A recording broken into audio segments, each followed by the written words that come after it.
যে ড্রাইভারটা এই বাসটাকে ফেরিতে উঠাইতেছিল সে হয় নেশা করছিল, আর না হলে নতুন ড্রাইভার ছিল। তা না হলে এত বড় দুর্ঘটনা ঘটার কোনো প্রশ্নই আসে না। আমি সমস্ত ড্রাইভার ভাইকে রিকোয়েস্ট করব, ভাই আপনারা প্লিজ এরকম 40, 50, 60 জন মানুষের জীবন নিয়ে খেলেন না ভাই। অনুরোধ ভাই, এভাবে কারো জীবন নিয়ে খেলেন না, ঠিক আছে? আপনারা এইসব হেল্পার টেল্পার দিয়ে এইসব কাজ টাজ করাবেন না দয়া করে ভাই। ড্রাইভিং শিখবে অন্য জায়গায় শিখবে ভাই, কিন্তু এইসব জায়গায় না।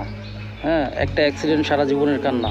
আজকে এখানে কতগুলো মানুষ মারা গেল, তাদের ফ্যামিলি, তাদের পরিবার, তাদের প্রত্যেকের দায়িত্ব ছিল সংসারের প্রতি, ফ্যামিলির প্রতি। ঈদের আগ থেকে শুরু করে এখন পর্যন্ত যেই বড় বড় দুর্ঘটনাগুলো ঘটতেছে, প্রত্যেকটা মর্মান্তিক দুর্ঘটনা।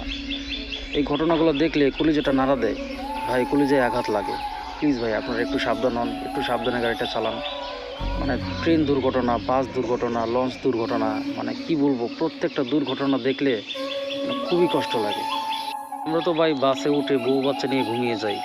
আমরা একটা ভরসা করি যে আপনারা আমাদেরকে আমাদের গন্তব্যে নিরাপদে পৌঁছায় দেবেন, কিন্তু মাঝখানে যদি আপনারা হেল্পার দিয়ে গাড়ি চালান বা নিজে নেশা করে গাড়ি চালান ভাই, তাহলে আমরা কই যাব? প্লিজ ভাই একটু সাবধান হন, একটু আমাদেরকে নিরাপত্তা দেন ভাই, অনুরোধ।